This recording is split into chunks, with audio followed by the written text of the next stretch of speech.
Le Bitcoin décroche et passe sous les 20 000 $, un Ethereum sous les 1 000 $. En plus de ça, la semaine sur laquelle nous sommes actuellement n'est vraiment pas belle puisqu'elle a commencé ici aux 27 000 $ et on est presque sur une clôture aux 17 763 $. Donc est-ce que ça y est, c'est terminé? Est-ce que c'est bon, on peut enfin souffler? Ou est-ce que non, nous sommes bien ici dans un couteau qui est en train de tomber avec une lame extrêmement tranchante et on risque de corriger encore plus fortement? Eh bien c'est ce que nous allons voir ensemble dans cette émission. Donc restez bien jusqu'au bout de cette vidéo. Par la même occasion, n'oubliez pas une chose, c'est que quand le court terme fait peur, il faut prendre du recul et aller voir de manière long terme. Donc on va aller voir ensemble le Bitcoin Weekly, on va analyser les BTC1 futurs CME, on va analyser le dollar, le crypto total, la Bitcoin dominance ainsi que Ethereum. Alors si malgré tout ça, vous êtes toujours ici en train de regarder ce que fait le marché crypto-monnaie et si vous cherchez un point d'entrée optimal, alors restez bien jusqu'au bout de cette émission parce que c'est ce qu'on va aller voir tout de suite. Go, even when there's no hope, you can still go. I never answer to no, man, I still go. Go, go, go, go, go, go, go, go, go, go, go, go, yo, go, go, go. Hustle hard, hustle every single day. I'll be making moves till I'm buried in my grave. Bonjour à tous les amis, j'espère que vous allez bien. Comme d'habitude, je suis ravi de vous retrouver dans cette nouvelle analyse du marché crypto-monnaie. On est aujourd'hui le dimanche 19 juin 2022 et il est 8h53 à l'heure à laquelle je tourne cette émission. Alors évidemment, aujourd'hui, sans grande surprise, j'ai envie de dire, tout le monde le sait, le Bitcoin a franchi la zone des 20 000 $ à la baisse malheureusement. On a un Ether à plus que 3 chiffres, moins de 1000 $. On a vraiment peur cette fois-ci, c'est le cas de le dire. Nos portefeuilles sont dans le rouge, ça commence vraiment à décrocher de plus en plus et surtout on voit que l'économie traditionnelle ne se calme pas et donc pour cette raison il y a des mouvements de panique, tout le monde panique j'ai envie de dire et c'est exactement ce signal lorsque même les investisseurs long terme, même les hodlers commencent à avoir vraiment chaud aux fesses, c'est à ce moment-là généralement on a eu la capitulation et donc à ce moment-là on a rempli notre objectif qui est simplement d'aller faire peur et d'éviter de charger le train avec des personnes trop euphoriques qui essayent d'entrer en position trop agressive. Comme vous le voyez, on est ici sur le Scalpex Index, un crypto fear and greed dans l'extrême peur 6. On n'a jamais vu cet indicateur aussi bas vraiment. C'est une très bonne chose une fois de plus. Vous le savez, au plus, la psychologie du marché est au plus bas et que vraiment ils pensent que ce n'est pas la fin, que ça va encore corriger et donc qu'ils se mettent à vendre à perte. À ce moment-là, c'est le moment généralement où on a les meilleures opportunités. Étant donné que quand la majorité du marché pense que du coup c'est la fin et que là, ils se mettent à vendre, ils commencent à capituler et évidemment, le marché aime bien aller frustrer ses investisseurs et faire en sorte de faire l'inverse que ce que le marché pense. On a un social index sur Up, un market order flow en recherche neutre cet après-midi. Comme vous le voyez, en 4 heures, il n'y a pas grand chose à dire. J'ai envie de dire, on est venu ici totalement se faire défoncer. Lors de ce week-end, on a vraiment eu ici l'envie, la nécessité d'aller faire capituler un maximum d'investisseurs. Donc pour l'instant, aucun bottom n'a été trouvé. On est toujours malheureusement dans des recherches de M-top. Donc on est toujours dans une disposition qui est baissière, que ça soit à court terme, à moyen terme, mais aussi à long terme. Et donc pour cette raison, il va falloir qu'on s'assure qu'on trouve un bottom ou alors qu'on cherche des objectifs, des targets sur lesquels on pourrait potentiellement essayer de trouver un rebond. Donc tant que l'on ne voit pas de W se mettre en place, de toute façon, on reste en disposition baissière à court terme. Pour l'instant, on voit qu'on est en train légèrement de se calmer ici entre les 19 462 $ et le bottom des 17 621 $. Comme d'habitude, lorsqu'on a des corrections et des mouvements comme cela, ça ne sert à rien de rester sur le court terme. Il va falloir qu'on aille regarder maintenant sur le long terme. C'est pour cette raison qu'on va aller voir ensemble le Bitcoin en weekly. Juste avant de vous passer le Bitcoin Weekly et surtout de vous passer toutes les indications pour voir si oui ou non on a ici de belles opportunités d'achat sur le marché crypto-monnaie ou si au contraire il vaut mieux fuir et attendre encore quelques mois voire quelques années parce que nous sommes en bear market et ça risque de corriger bien plus profondément. Et bien avant de voir ça les amis, comme d'habitude vous le savez, n'hésitez pas à mettre un gros like et un gros commentaire pour toutes les personnes qui êtes encore présents. Vraiment félicitations, continuez comme ça, vous allez voir que le travail paye et surtout évidemment la patience paye sur le marché crypto-monnaie. Donc au plus vous allez être patient, au plus vous allez avoir de très belles opportunités. Et vous le savez, des opportunités, il y en a plein et de plus en plus, que ça soit sur le marché crypto-monnaie ou même un petit peu partout autour de nous. Et c'est pour cette raison que je souhaite vous accompagner sur le marché crypto-monnaie pour vous dénicher un maximum de pépites. Je vais vous réaliser l'analyse graphique. En même temps, évidemment, je vais vous passer les news et faire en sorte de vous mettre en avant les informations les plus pertinentes du marché crypto-monnaie. Donc n'hésitez pas, si vous souhaitez gagner un maximum de temps temps et surtout être accompagné totalement gratuitement, eh bien suivez la chaîne, rejoignez la grande team Logic. On est vraiment ici en train de mettre en place une grande famille de passionnés à la fois du trading, à la fois de l'investissement, à la fois du marché crypto-monnaie. Donc si toi aussi tu as envie d'en savoir plus sur l'investissement et que tu as envie de commencer à déployer tes réelles stratégies, à déployer tes propres ailes, n'hésite pas à rejoindre la grande team Logic, abonne-toi, active la cloche et on va pouvoir passer tout de suite au Bitcoin. Ok, nous voilà donc enfin dans le vif du sujet. On est ici sur le Bitcoin en weekly. Alors on regardait de manière long terme à se dire ok, on était ici sur quasiment 10 semaines de baisse consécutive. C'était presque impossible qu'il y ait un mouvement baissier supplémentaire. Et justement, c'est pour cette raison qu'on a eu cette petite consolidation de 4 semaines et pan, finalement, on a eu le décrochage baissier. Est-ce que c'est une mauvaise nouvelle? Absolument pas. Comme vous le savez, au plus on corrige rapidement, au plus ça va nous permettre par la suite de trouver consolidation ou de trouver rebond pour aller combler évidemment les différentes zones, les différents niveaux que nous n'avons pas encore retestés. En plus de ça, maintenant évidemment, lorsqu'on a une tendance baissière qui s'initie sur le moyen, court et long terme, eh bien on cherche à prendre du recul. On est ici en weekly, j'ai tracé le Fibonacci du précédent mouvement, donc vraiment ici tout le crack Covid jusqu'à le bull run que nous avons connu sur 2020, 2021 et 2022, même si on ne sait pas exactement si techniquement le bull run a pris fin sur ce top là, mais bref, tout ça pour dire qu'on a eu cette correction, j'ai tracé Fibonacci et une fois de plus, qu'est-ce qu'il se passe actuellement? Nous sommes sur deux zones qui sont extrêmement pertinentes. Premièrement, on est ici sur l'ancien top, donc vous le voyez directement du 11 décembre 2017 qui était ici entre les 19 798 et les 18 741 $. Donc ça, c'est premièrement ici l'ancien ATH de 2017. Donc on est revenu tester l'ancien ATH de 2017, ce qui est déjà un très très bon signal. En plus de ça, c'était ici une zone de résistance, zone de cassure. On a eu ici directement la cassure qui a été faite. Mais malheureusement, comme vous le voyez, après la cassure, on n'est jamais revenu tester cette zone. Et donc, quand on assiste à une cassure et qu'on n'a pas de pullback, donc on ne revient pas tester la zone, attention, généralement, ça peut être une épée de Damoclès au-dessus de la tête pour nous dire si on n'arrive pas vraiment à s'en décrocher et à totalement décorréler cette zone, alors malheureusement, on risque d'avoir des chances de revenir la tester. Et c'est ce qu'on a fait, d'accord? Maintenant, ce n'est pas un mauvais signal. Le fait de revenir la tester, au contraire, ça permet d'assainir le marché, ça permet d'assainir le Bitcoin. On était ici sur un beau départ. Le marché n'a sans doute pas vu ici le Bitcoin pouvoir partir à 100 000 tout de suite sans aller consolider certaines zones, sans avoir une certaine récupération de la force et sans faire en sorte aussi de punir un petit peu les acheteurs, puisque si vous le voyez ici, depuis toute cette montée, on voit que c'est largement les acheteurs qui étaient gagnants. Et donc maintenant, on a eu la nécessité de venir un petit peu corriger, de venir un petit peu taper tout ça. Maintenant, deuxième zone extrêmement stratégique dans laquelle nous sommes, c'est que nous sommes entre les 0,618 et les 0,786 de Fibonacci. Donc, c'est ce qu'on appelle la RLZ acheteuse, la Reload Zone acheteuse. Donc, la zone de rechargement acheteuse de manière très long terme. Ici, cette zone va faire en sorte qu'il y ait un maximum d'investisseurs plutôt professionnels, plutôt aguerris, qui vont essayer de chercher des positions d'achat, étant donné que premièrement, nous sommes dans une zone de rechargement long terme, donc weekly, et deuxièmement, quand on est dans cette zone, on sait qu'on vient d'une correction assez importante. Donc là, maintenant, ce qu'il faut absolument qu'on voit, c'est qu'on est bien revenu tester tout pile les 0,786, donc c'est vraiment ici chirurgical, aux 17 686 $.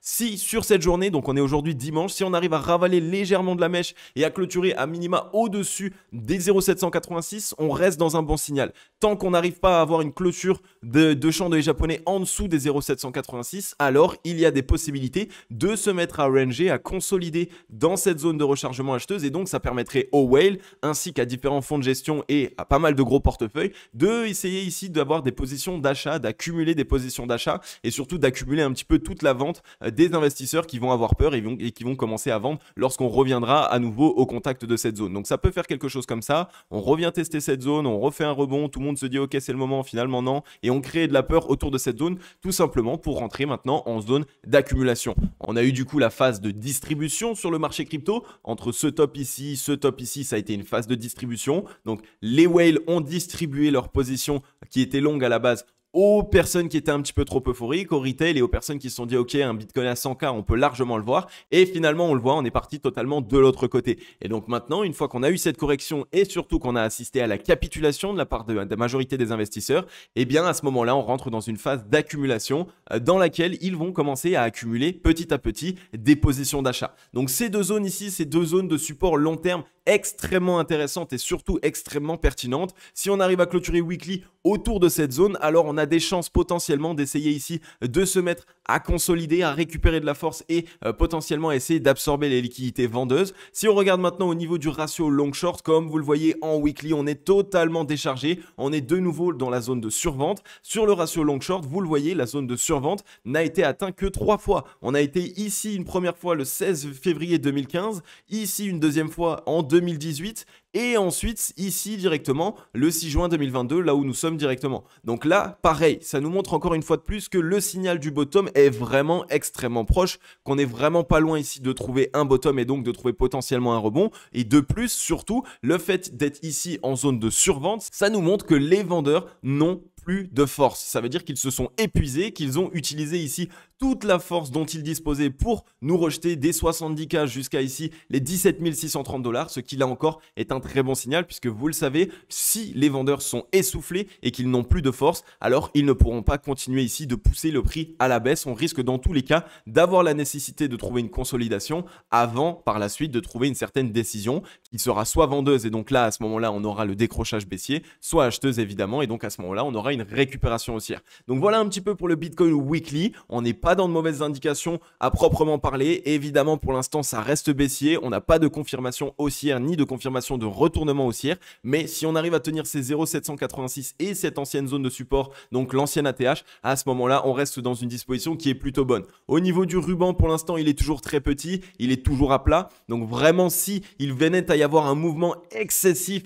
à ce moment-là, on pourrait essayer de trouver rebond et revenir directement tester le ruban de MyMobile pour pourquoi pas par la suite essayer de le regagner et donc instaurer une certaine dynamique haussière. Pour l'instant, on ne se mouille pas, c'est pas là tout de suite dans l'instant T ce qu'on vise. On va d'abord attendre ici de voir que les acheteurs arrivent bien à absorber les liquidités vendeuses et à essayer de refaire surface et après seulement on essaiera de se fixer des targets haussières. Ensuite, si on regarde sur le MACD, on a 3 bottoms ici de plus en plus haut. Donc ça montre que au plus pour l'instant, les vendeurs essayent de pousser le prix de plus en plus bas. Donc sur le cours, c'est ce qu'on est en train de faire. On avait ici un bottom au 31 000, ensuite on a fait un deuxième bottom au 32 000 et là on est actuellement au 17 000 et pourtant les bottoms sont de plus en plus hauts. Donc ça montre que techniquement, actuellement, il y a de moins en moins de force qui est appliquée pour la pression vendeuse. Donc ça montre que au plus on descend pour l'instant sur le cours, au plus la pression vendeuse commence à perdre de son souffle et n'arrive plus à suivre. Donc là encore, ça nous montre un signal qui généralement peut nous montrer une zone de bottom court terme et donc nous permettre de trouver un rebond étant donné que les acheteurs peuvent essayer de prendre la main sur les vendeurs. Maintenant aussi, ce qu'il faut voir, c'est qu'on a des tops aussi de plus en plus bas et le fait de voir des tops de plus en plus bas, ça nous montre par la même occasion que les acheteurs n'ont plus exactement énormément de force et donc de cette manière qu'ils commencent un petit peu à avoir du mal à appuyer le cours. C'est pour cette raison qu'il va vraiment falloir qu'on surveille de réaliser un top plus haut que le précédent lors du prochain mouvement haussier ou lors du prochain retest de la demande. Si on vient ici trouver rebond et donc on reteste la demande, si on casse la zone de neutralité ainsi que la ligne de coup, alors à ce moment-là, on aura fait un top plus haut et donc à ce moment-là, on aura bien validé que les acheteurs reprennent la main à long terme étant donné qu'on est ici en weekly et donc que la force se dirige à nouveau pour des positions acheteuses.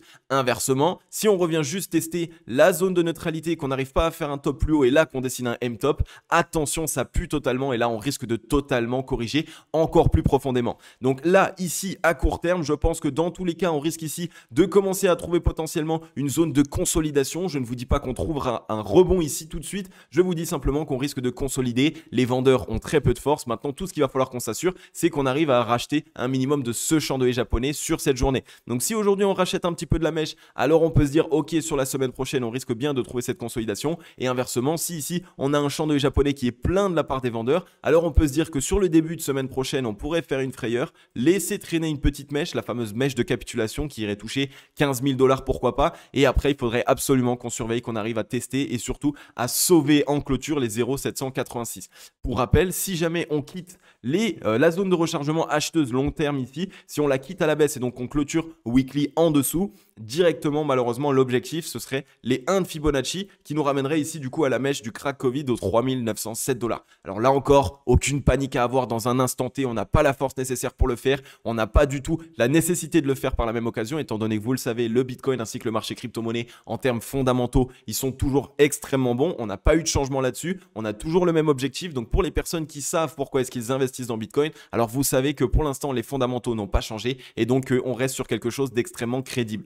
Et si on regarde maintenant sur le RSI, pareil en weekly, on est repassé sous les 32 RSI, donc zone de survente. Là encore un indicateur de momentum qui nous montre que les vendeurs n'ont plus de force et qu'ils commencent à s'essouffler. Donc de cette manière, il faut absolument qu'on surveille tout ça parce qu'on est très proche d'un bottom potentiel. On voit que précédemment, on avait trouvé bottom sur un rebond sur les 30 ici. On avait trouvé bottom en rebond sur les 30 par la même occasion à ce moment-là, donc le 12 janvier 2015. Donc le fait ici de revenir dans cette zone de survente, ça nous montre que potentiellement on risque de trouver ici un bottom. En plus, on avait fait simplement rebond sur les 50 et direct en dessous des 32 RSI. Donc là, ici, on a un mouvement qui a été excessivement baissier. Généralement, on assiste à une consolidation et pourquoi pas une certaine reprise à minima des 32 RSI. Donc voilà un petit peu sur le Bitcoin Weekly. J'ai vraiment voulu passer du temps pour vous expliquer concrètement ce qu'il s'y passe, qu'est-ce qu'il pourrait se passer par la suite et surtout sur quelle zone est-ce que nous sommes. Comme vous le voyez, pour toutes les personnes qui se demandent est-ce que ce serait la possibilité ici d'essayer de trouver des positions d'achat, eh bien il va falloir qu'on s'assure d'un retournement haussier d'abord à court terme, donc sur des unités de temps comme 1 heure, 4 heures, pourquoi pas daily,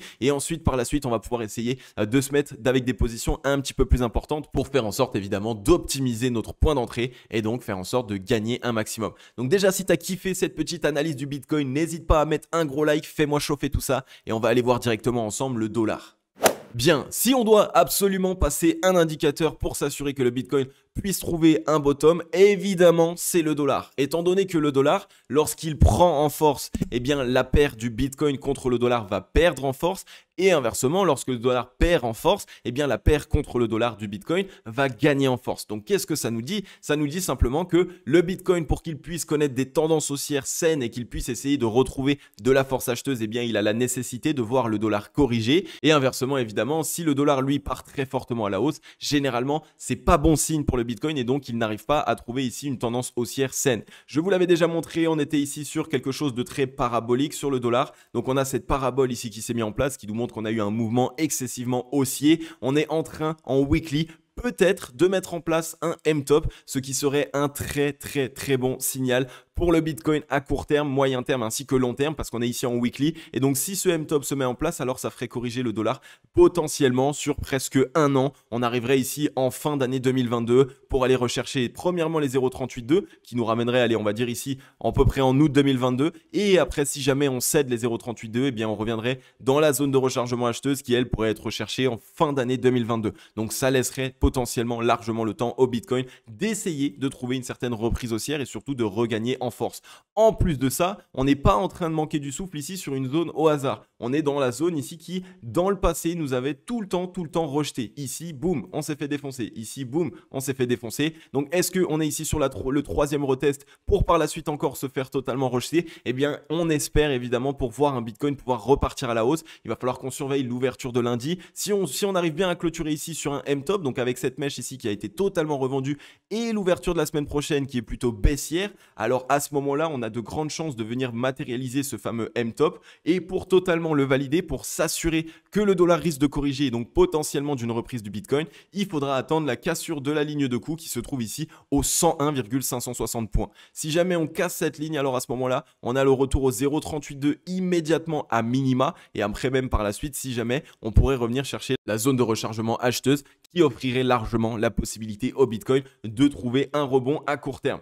Si on regarde au niveau du ruban, pareil, il est plus bas. On a la moyenne mobile 20 périodes qui est ici en train d'essayer de jouer son niveau de support, donc au 100,926 points. Donc si on revient le tester, il faudra qu'on surveille parce qu'évidemment, il est assez épais étant donné qu'on a eu une belle tendance haussière. Donc il faudra qu'on surveille qu'on arrive à le casser à la baisse et évidemment qu'il ne nous tienne pas en tant que support. Donc là encore, pas mal d'indications à surveiller. Le dollar, ça va être un indicateur qu'il va falloir qu'on regarde absolument parce que je pense réellement que c'est lui qui va nous permettre de savoir exactement quand est-ce que le Bitcoin risque de trouver un bottom. Si on regarde maintenant au niveau du MACD, le MACD quand même, ça reste pour l'instant plutôt propre. On a eu un top ici qui a été plus haut que tous les précédents tops, donc ça montre qu'il y a quand même eu une certaine nécessité, une certaine envie d'avoir de la force acheteuse. Donc la force acheteuse s'est bien présentée sur le dollar. On est en train de se rapprocher de la zone de neutralité, donc on est sans doute en train d'essayer de retester la demande. Maintenant à surveiller. Si on casse à la baisse la zone de neutralité, c'est ok. Gros retour ici, un dollar qui corrige et donc à ce moment-là, force pour le Bitcoin. Et inversement, si on voit que on vient retester simplement et qu'on met en place un W, alors à ce moment-là, ce serait un plutôt mauvais signal sur le Bitcoin et le dollar qui pourrait essayer potentiellement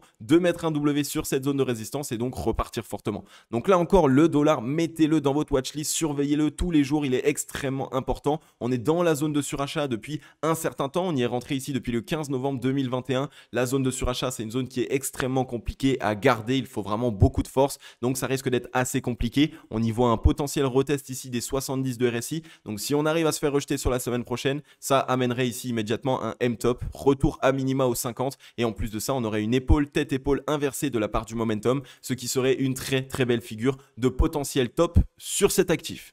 Ensuite, nous voilà ici sur les BTC1 futurs CME. Vous le savez, là encore, les BTC1 futurs CME, c'est totalement ce qui drive ces derniers temps le Bitcoin spot ainsi que le marché crypto dans sa globalité, puisque le Bitcoin drive le marché crypto et aujourd'hui, on le voit, les futurs sont totalement en train de driver le spot. Donc, qu'est-ce qu'il se passe? Pourquoi est-ce qu'on corrige aussi profondément? Je vous rappelle que là, aujourd'hui, on est dimanche, donc il n'y a pas du tout ici de retranscription de ce qu'il se passe. On est encore avec une clôture aux 20 470 $ et pour rappel, aujourd'hui, sur le Bitcoin, on est allé chercher les 17 000 $. Donc, très bonne indication. Dans la dernière vidéo, je vous parlais directement de ce gap futur CME que nous n'avions pas comblé. Donc, on avait oublié ce premier gap qui à la base était entre les 26 000 et les 24 580. Donc, on s'était dit, ok, si on a oublié ce gap, c'est pas grave, on apprend de nos erreurs. Par contre, on regarde les prochains gaps. Et il y avait un deuxième gap qui était ici entre les 19 105 et les 18 730 $. Et on est actuellement en train de venir le combler. Donc, ce qui est encore une fois un très bon signal. C'était un peu l'épée de Damoclès que nous avions au-dessus de la tête.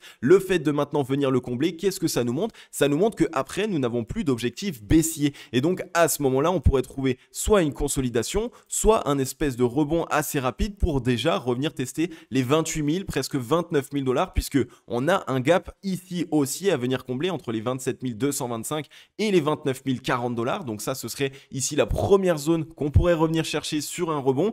Et ensuite, on a un deuxième gap ici entre les 35 615 et les 34 485. Donc si ici, on a bien comblé ce gap, on pourrait potentiellement consolider, essayer de repartir, on vient combler ce gap et ensuite, on comble le deuxième gap. Alors, je ne vous dis pas que c'est sur ça qu'on va avoir un retournement haussier et qu'on va repartir aux 100 000 $, absolument pas. Mais dans tous les cas, les gaps ici doivent être comblés et ils risquent d'être comblés du coup potentiellement prochainement étant donné que maintenant on a comblé tous les gaps qui étaient baissiers. Donc là encore BTC1 futur CME c'est un très bon signal. On essaye de surveiller tout ça. Attention, on voit que sur les futurs il commence à y avoir quand même beaucoup de volume vendeur, surtout en weekly avec un volume qui est totalement croissant. Donc maintenant on veut essayer de voir que la pression vendeuse se calme. On veut surtout voir que la pression acheteuse commence à essayer de refaire surface. On veut voir de la force acheteuse. Et pareil, voilà, BTC1 futur CME c'est un petit peu comme sur le spot. La majorité des indicateurs de momentum sont totalement déchargés. Donc les vendeurs de toute façon, on ne parle pas ici à court terme, mais on parle à long terme, sont totalement essoufflés. Donc on attend de voir un petit peu ce gap qui va être comblé. Ça dépendra de la clôture de aujourd'hui. Si aujourd'hui on clôture dans les 18 000, 17 000, on mettra même en place du coup un deuxième gap ici, ce qui offrira encore plus de possibilités d'avoir bien comblé ce gap et donc de potentiellement trouver un rebond à court terme. Donc on garde bien tout ça en tête, on n'essaye pas de FOMO, mais en tout cas on a de bons signaux et au moins maintenant, une fois que c'est fait, une fois qu'on est allé combler ces gaps, au moins on n'a plus d'épée de Damoclès au-dessus de la tête et donc fini le stress. Ensuite, on est ici sur le crypto total. Vous le voyez, le crypto total ici a quitté sa zone de range. Donc, on a commencé à décrocher, j'ai envie de dire. On est revenu chercher une zone de support long terme. Là, pareil, c'était précédemment notre top du bull run de 2017-2018. Donc, on était revenu chercher cette zone entre les 762 milliards et les 700 milliards. Donc, c'est pour l'instant une potentiellement bonne zone. Sur le crypto total, pareil, on voit que pour l'instant, on a eu un chandelier japonais ici en dimanche qui est assez important. Donc, attention. Peut-être sur la journée de lundi à essayer de revenir légèrement tester dans cette zone de support pour avoir pourquoi pas et tester la demande weekly, faire peut-être un petit doji et sur la semaine d'après essayer de trouver un rebond. Il va vraiment falloir qu'on s'assure de tout ça. Par contre, sur le crypto total, le très bon signal que nous avons, c'est qu'on a ici un volume qui est décroissant. Le volume vendeur est décroissant sur la baisse que nous sommes en train de connaître. Donc, c'est un très bon signal. Ça montre vraiment ici qu'il y a de moins en moins de volume vendeur et qu'on est totalement juste drivé par le Bitcoin et par les futurs, évidemment. Si on regarde maintenant, pareil, sur le MACD, on a un deuxième bottom ici qui est en train de se mettre en place, qui est plus haut que le précédent,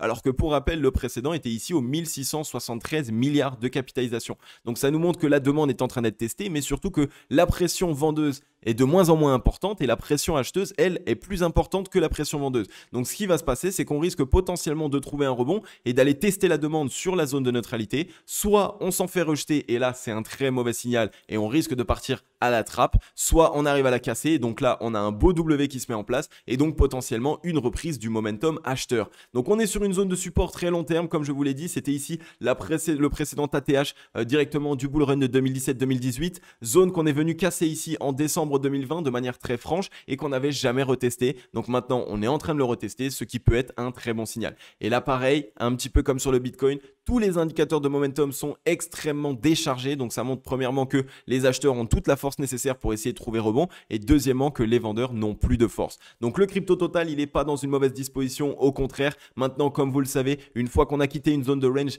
très long terme, on a de grandes chances de revenir la tester en tant que support, qui représente ici les 1200 milliards de capitalisation, mais cela ne veut pas dire qu'on va récupérer et que c'est parti to the moon. On peut très bien la tester et finalement se faire rejeter, et là ce serait un très très mauvais signal. Donc c'est pour cette raison qu'il faut qu'on s'assure qu'à court terme, on arrive à reprendre une dynamique haussière avec des double bottom, avec une reprise ici évidemment aussi de la force acheteuse, et qu'on s'assure de pouvoir essayer de récupérer les zones pivots. Ensuite, on est ici sur la Bitcoin dominance qui est venue s'échouer ici directement sur les 48,50%, zone qui précédemment nous avait déjà rejeté à 3-4 reprises. Donc on en avait parlé, on avait dit ok, on est sur un très très beau W, notre objectif est ici au 48,50% et après il faudra voir ce qu'il se passe. Pour l'instant, on assiste à une réaction qui est plutôt immédiate de la part des vendeurs. On est en train de casser les 0,38 en weekly, donc on a une potentielle retour ici dans la zone de rechargement acheteuse entre les 42,70% et les 41,21%. On est en train de retester la ligne de coût du W sur lequel nous étions, donc juste ici, les 43,67%. Maintenant, il va falloir qu'on surveille bien. Si on repart ici de cette manière, on fait quelque chose comme ça, alors à ce moment-là, les altcoins vont vraiment bien performer et donc ce sera un très très bon signal. Par contre, à l'inverse, si on vient juste retester la ligne de coût et qu'on arrive à réaliser un nouveau top plus haut que les précédents, alors là, comme vous le voyez, on aurait immédiatement ici un appel d'air qui pourrait nous ramener chercher les 64 voire même 70% de Bitcoin dominance, ce qui changerait totalement tout sur le marché crypto-monnaie ainsi que sur toutes les décisions que prendront les whales, les fonds de gestion et un petit peu tous les acteurs assez importants du marché crypto. Donc pour cette raison, là encore, la Bitcoin dominance, c'est quelque chose qu'il faut absolument qu'on surveille de manière long terme. Si on regarde au niveau du MACD, on voit qu'on a fait des tops de plus en plus bas. Donc là, c'est plutôt un signal qui nous montre qu'on a hésité, qu'on n'a pas réussi à se décorréler très profondément ici de cette zone de neutralité sur le MACD. On est en fait directement, comme vous le voyez ici, sur une barre Simpson. Et ça, c'est encore un signal qui montre que potentiellement, la Bitcoin dominance souhaite casser la zone de neutralité et donc potentiellement essayer de partir plus bas. Ce serait un très bon signal pour les altcoins. Ça nous montrerait qu'on a bien corrigé sur les altcoins, on a défoncé et dégoûté les investisseurs des altcoins et que sur cette année 2022, derrière les radars, sans le montrer à tout le monde, on essaye potentiellement ici d'accumuler un maximum d'altcoins et qu'il risque d'y avoir à nouveau une petite altcoin season ou alors simplement une grosse performance de la part des altcoins sur l'année à venir. Ensuite, si on regarde sur le RSI est quand même plutôt propre. Divergence sur divergence, cassure des 50. On a un beau W ici sous les 50, on a cassé. On est revenu tester les 70, on reteste les 50 en tant que support. Maintenant, on surveille. Si on casse les 50 à la baisse, ok, ça montre qu'on va avoir un mouvement plutôt baissier, donc que la Bitcoin dominance continue de corriger. Par contre, si on arrive à tenir les 50 et qu'on fait quelque chose de ce type, alors à ce moment-là, Bitcoin dominance dans une très belle disposition et donc potentiellement, on risquera d'aller chercher ici cette fameuse zone à nouveau en tant que résistance. Et si on la casse, ce sera vraiment ici quelque chose, comme je vous l'ai dit, de tout nouveau sur ce marché, étant donné que ces derniers temps, on a vraiment un Bitcoin qui est de moins en moins dominant. Et s'il venait à reprendre une grosse dominance, on parle de 60-70%, ça aurait un impact considérable. Donc là, pareil, la Bitcoin dominance, c'est un indicateur qu'on va énormément surveiller sur ces prochains temps. Donc mettez-le aussi dans votre watchlist et restez absolument prudent. Et ensuite, nous voilà donc sur Ethereum. Ethereum, qu'est-ce que j'ai envie de dire ? Malheureusement, cet actif, c'était l'actif le plus résilient ces derniers temps. On était vraiment tous très contents d'avoir de l'Ether dans notre bague et finalement, évidemment, il a été, comme tous les autres actifs, puni et c'est pas une mauvaise chose. Bien au contraire, là pareil, on est dans cette zone de rechargement acheteuse entre les 0,618 et les 0,786. 0,786 aux 1083 $, donc on veut vraiment clôturer weekly au-delà des 1000 $. On veut essayer de récupérer cette zone, ce serait vraiment extrêmement intéressant et donc ça nous permettrait de nous rassurer totalement. On est revenu chercher une zone de support extrêmement long terme là encore, potentiellement ici les anciens tops des précédents bull run entre les 974 $ et les 871 $. Donc pareil, tout le marché crypto a eu ici cette énorme cassure du précédent ATH qui était donc une zone de résistance assez importante. Et lorsqu'on a eu cette cassure, on n'a pas eu le retest. Donc ça a été une épée de Damoclès. Et cette fois-ci, l'épée est tombée sur notre crâne. Donc c'est le moment où on a eu cette correction. On a eu ici directement cette réaction de la part du marché. Donc c'est pas un mauvais signal là encore. Il faut vraiment qu'on arrive à tenir les 0,786. Il faut qu'on arrive à tenir aussi cette zone de support en weekly. On a un volume vendeur qui pour l'instant est croissant. Donc c'est pas la meilleure des choses. Mais comme vous le voyez ici sur Ether, on est quasiment sur 11-12 semaines de baisse consécutive. 11 à 12 semaines de baisse consécutive. Donc là, les vendeurs, une fois de plus, sont totalement essoufflés. Et si on regarde sur le MACD, on arrive à tenir un momentum haussier. Donc on arrive à tenir ici un bottom plus haut que le précédent. Donc ça nous montre quoi? Ça nous montre que finalement, la pression vendeuse n'est pas aussi importante qu'elle en a l'air. Et en plus de ça, que la pression acheteuse est en train actuellement d'essayer petit à petit d'absorber les liquidités afin de créer un momentum plus haussier. Et si on regarde sur le RSI, c'est la même chose. Tous les actifs qu'on a passés aujourd'hui et quasiment tous les actifs du marché crypto sont totalement essoufflés. On est en zone de rechargement acheteuse, on a eu une grosse correction, les vendeurs sont totalement essoufflés. Donc on est ici potentiellement sur une future consolidation ou alors sur un potentiel bottom sur la majorité du marché crypto. Donc gardez bien tout ça en tête, vous le savez, vous êtes des guerriers. Pour toutes les personnes qui êtes encore là, qui êtes encore ici à essayer de comprendre ce qu'il se passe sur le Bitcoin, sur le marché crypto-monnaie, vous le savez maintenant, le travail paye et surtout la patience récompense. Ok la team logique, j'en ai fini avec cette émission. Comme d'habitude, j'espère qu'elle vous aura plu un maximum. Si c'est le cas, vous le savez, n'hésitez pas à récompenser mon travail avec un gros like et un gros commentaire. On est à 200 membres, même pas 200 membres, d'être 15 000 abonnés sur la chaîne, 15 000 membres de la famille de la Cryptologique Team. Et ça fait vraiment super plaisir. Donc n'hésitez pas pour toutes les personnes qui ont envie d'être accompagnées, si vous avez été perdant ou si au contraire vous souhaitez rentrer sur le marché crypto-monnaie et que vous n'êtes pas encore rentré, eh bien rejoignez-nous. Vraiment, vous allez voir, vous allez être accompagné, vous allez être chéri pour faire en sorte de réaliser un maximum de profits sur le marché crypto. Et en plus, après de très grosses corrections comme celle-ci, ça veut dire qu'il y a énormément de très grosses opportunités qui se présentent à nous, qui s'offrent à nous, donc potentiellement de très gros gains qui sont à réaliser. Donc une fois de plus, vous le savez, il n'y a absolument aucun conseil en investissement dans cette émission. Tout ce que je suis en train de vous dire là, c'est qu'on a assisté à une grosse correction. Elle a été faite en plus de ça de manière très rapide, très brève. Elle a fait peur, elle a été faite dans la douleur, elle a été faite aussi dans une économie qui était instable. Donc oui, ça a été très compliqué. Et si toi qui es derrière ton écran, si tu en es encore là, que tu as encore des cryptos, que tu es encore en train d'essayer de chercher et à comprendre ce qu'il se passe sur le marché crypto, c'est vraiment que tu es dans la très bonne direction et que potentiellement ici le marché souhaite te récompenser. Donc garde bien tout ça en tête, beaucoup d'opportunités, n'essaye pas de FOMO, attends d'assurer évidemment qu'on ait une belle reprise, d'assurer évidemment que les acheteurs commencent à re-rentrer. Je serai là de toute façon pour faire en sorte de te faire comprendre quand est-ce que c'est le cas. Donc comme d'habitude mon ami, tu le sais, on se retrouve très prochainement. J'espère que tu as kiffé cette émission. Je vais vous souhaiter à tous et à toutes une agréable journée ou une agréable soirée. C'était Cryptologique. Ciao.